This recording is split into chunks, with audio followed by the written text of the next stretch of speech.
But what I am talking about is the trauma that we carry as a result of racism. Our bodies are meant to exist in a state of balance. We call it homeostasis when we try to be fancy.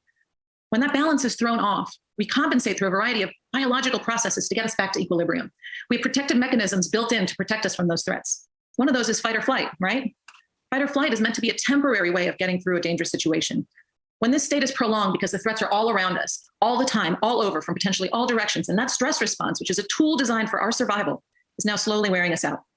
Geronimus and colleagues tell us that that stress is weathering some of us so that the very thing meant to help us to survive is now killing some of us. The bias literature tells us that it's not just bias, but the anticipation of bias that can also contribute to this effect.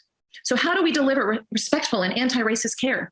We need to train our future colleagues about this concept before they see a patient so that they can understand how this works, just as they will understand how infection works and how pain works and how oxygenation works. We need to embed this into our curricula so that anti-racist training isn't just another box to check, another task to complete and forget, but a basic concept as important as being able to breathe.